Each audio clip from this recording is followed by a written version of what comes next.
अस्सलामुअलैकुम नाज़रीन, मैं हूं आपका मेज़बान ताहिर विकी और आप देख रहे हैं 96 न्यूज़ामा का प्रोग्राम बेलगाम। नाज़रीन, पाकिस्तान तरीके इंसाफ का इंट्रा पार्टी इलेक्शन कौन जीतेगा और खान साहब किसको चेयरमैन की सीट पे अपने अहकामात जारी करेंगे। आइए आज इस सारे मामले पे हम अपने साथी शेख उस्मान साहब से बात करते हैं। शेख साहब, आपको स्टूडियो में वेलकम कहते हैं। शेख साहब, पीटीआई की जो पार्टी है, इंट्रा पार्टी का इनका जो इलेक्शन होने को जा रहा है, आप क्या समझते हैं कि ये नाम तो आ रहा है बैरिस्टर गौहर साहब का, हो सकता है कि उनको चेयरमैन बनाया जाए। आप क्या कहते हैं कि कौन चेयरमैन आ सकता है? एक साइड पे शेर अफजल मरवत साहब भी हैं। ये अब अगर तो कोई इंतखाबी मार्का होता या इलेक्शन होता तो उसके बारे में तो कह सकते हैं, लेकिन ये तमाम तर जो इंटर पार्टी इलेक्शन होते हैं वो कोई इलेक्शन नहीं होते, एक किस्म की सिलेक्शन ही है। जो चेयरमैन साहब ने कह देना है वो हो जाना है। अब अगर कोई चेयरमैन आ भी जाता है तो समझ ले, इधर जिस तरह गुलाम हैदर वाई साहब वजीर आला बने थे, तो असल में मियाँ शहबाज शरीफ हुआ करते थे। तो इसी तरह इधर जो चेयरमैन साहब ने लगाना है, समझ ले डिप्टी चेयरमैन कर लें या वो सामने दिखाने के लिए, दिखावे के लिए, कागजी कार्रवाई करने के लिए हो रहा है सारा कुछ। इंट्रा पार्टी इलेक्शन 20 दिन में मुमकिन नहीं है। नहीं, इसका मतलब ये है कि अगर खान साहब जिसको रिकमेंड करते हैं तो पार्टी उसको चेयरमैन तो एक्सेप्ट करेगी। सर जी, एक्सेप्ट कर दिया, नॉमिनेट हो गया ना, जमहूरियत कहाँ से आई? हाँ साहब जब ये कहते रहे हैं कि ये जी पसंदीदा वो हो रहा है, डिक्टेटरशिप किसे कहते हैं? One man show. जमहूरियत में तो इंतखाब होता है ना, इंट्रा पार्टी इलेक्शन में पार्टी के अंदर से पार्टी के इंतखाबात पर पहले उंगलियां नहीं उठती रही। समझते हैं कि इंट्रा पार्टी इलेक्शन नहीं होगा?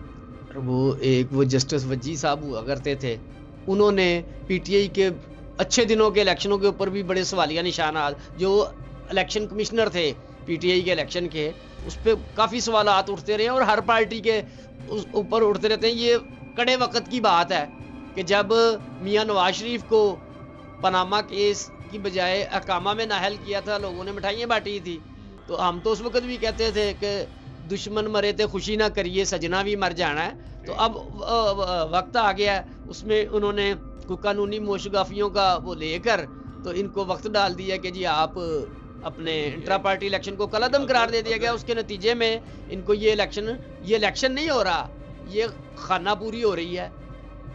ठीक है, कागजात का मुंह भरना है इन्होंने, पेट भर देना है कि जो नाम सामने आ रहा है बैरिस्टर गौहर साहब का, वो फिर पीटीआई के अगले चेयरमैन होंगे। अच्छा, मैं इस बारे में वसूख से कुछ नहीं कह सकता, क्योंकि इमरान खान साहब का ट्रैक रिकॉर्ड तो यही है ना कि सारों को कुछ नजर आ रहा था, उन्होंने पता नहीं कहां से निकाल के उस्मान बुज़दार साहब को ले आए थे। तो इसी तरह अभी भी कोई पता नहीं है कि वो किसको चेयरमैन बना दें।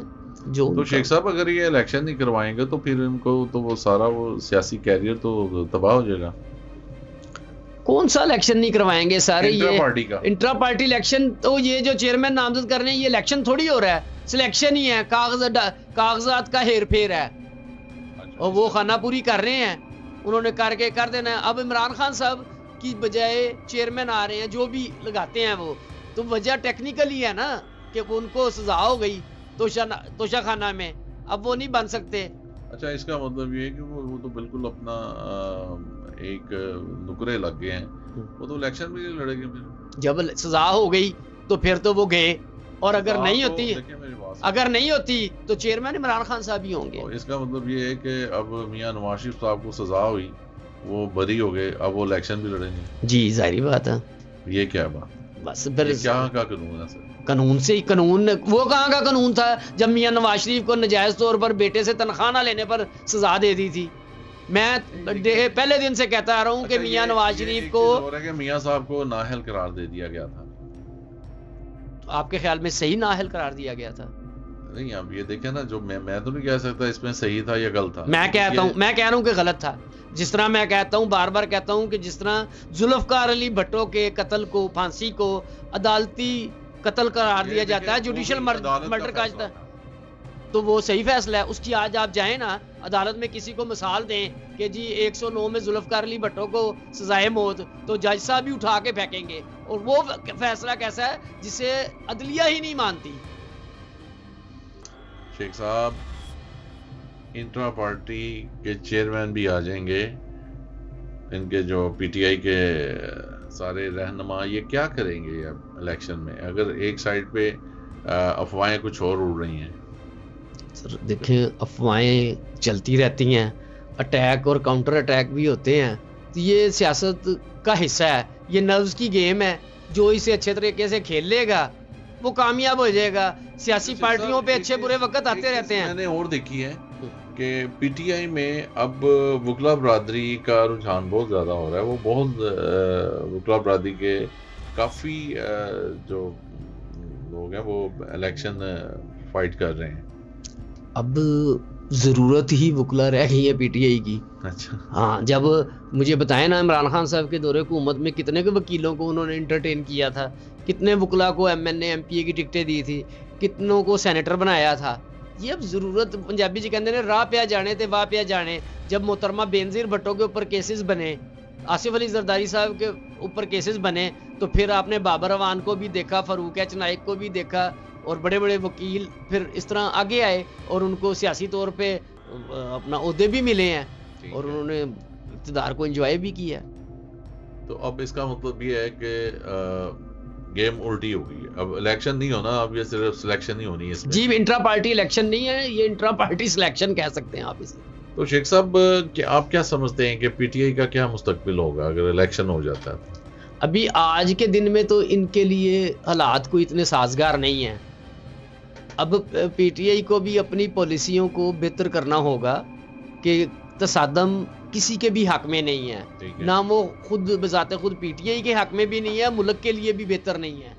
और सोसाइटी में आप देखें ना कि इन्होंने जिस तरीके से लोगों में यानी कि इश्तियाल पैदा किया और यानी कि जो पोजीशन लेते रहे हैं, मार दो, जला दो, मत्थे रंग देंगा, तो ये सारा इनके ही तोहफे ताइफ है। गालम गलोच को भी परवान चढ़ाया, तो वो अब पंजाबी च कहते हैं टुटियां बावां गल नूं पैंदियां ने, तो वो हिसाब हुआ कि अब हालात आस्ता आस्ता ये अपनी पॉलिसियां सही करेंगे, सियासी धारे में आएंगे, लड़ाई झगड़ा फिर। और ये भी देखें कि अब जो तोशा खाना की समाअत है वो अडियाला जेल में ही होगी। आप क्या समझते हैं कि बजाय उनको पेश करने के अब अदालत जेल में लगेगी? अब देखें ना, जितना खापर होला ये डालते थे, सिक्योरिटी अदालत में जज बैठे हुए हैं, 9 बजे से लेके 10 बज रहे हैं, 11 बज रहे हैं, 5 बज गए हैं शाम के, 6 बजे 8 बजे आप अदालत में जा रहे हैं, और उधर बार बार इतना ढोल पीटा गया कि सिक्योरिटी रिस्क है जी, खतरात है। उन्होंने कहा लो फिर तुहाडे सारे खतरे दूर कर देने हैं, अवाम भी जेल च आ जाए, वकला भी आ जाए, फैमिली के लोग भी जेल में आके मिले, तो फिर आप देखें ना ये इनकी चीज़ें ही इनके गले पड़ गई हैं। अच्छा शेख साहब, बुशरा बीबी अपने खामोद मियां से मिलने गई थी इमरान खान साहब से, तो वो अपना वहाँ बड़े एहतजाज हुआ, नारेबाजी हुई, तो ये क्या ठीक हुआ? ये कोई भी इसकी हिमायत तो नहीं कर सकता ना कि एक तरफ वो जो जिस किस्म के वो नामालूम अफराद थे, उन्होंने जिस तरह के नारे लगाए हैं, कुछ ज़्यादा 1 दर्जन लोग होंगे, 2 दर्जन होंगे, तो वो कोई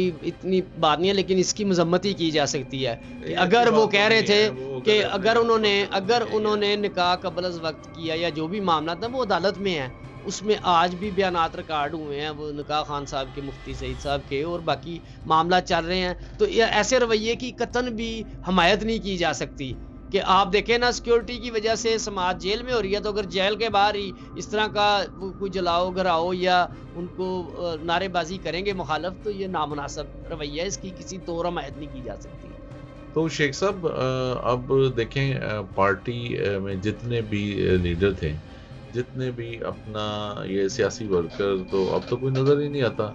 अब मैं समझता हूँ कि ये वकला ही अपना दिलेरी के साथ सामने आ रहे हैं, लेकिन वो सियासी वर्कर जो आम एक बंदा था, जो लीडर थे, वो तो सारे अपना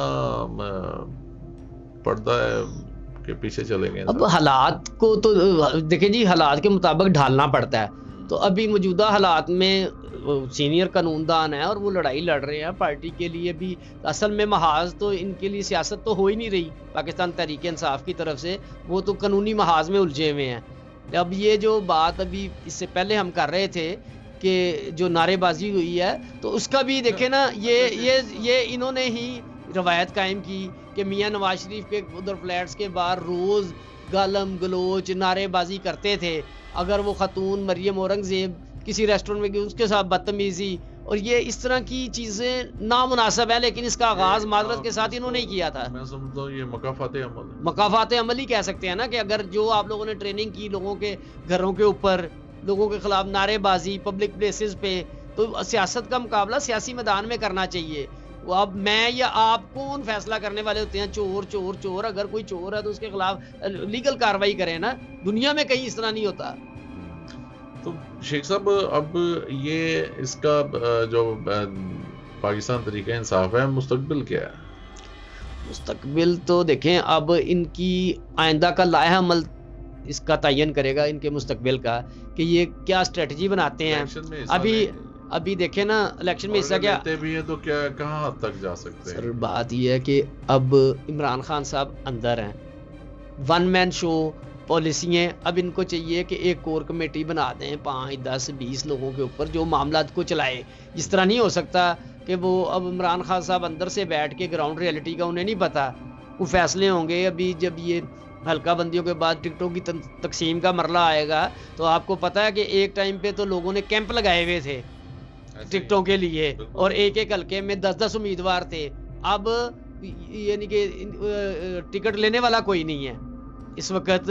वो शायद ही कम लोग होंगे जो दिलचस्पी का इजहार करें इलेक्शन लड़ने के लिए ना पाकिस्तान तहरीक इंसाफ के टिकट पे। तो मामला तो कोई इतने आसान नहीं है। अब इसको सियासी तौर पर और अक्लमंदी से किस तरह ये हैंडल करते हैं, तो ये मुस्तकबिल बताएगा।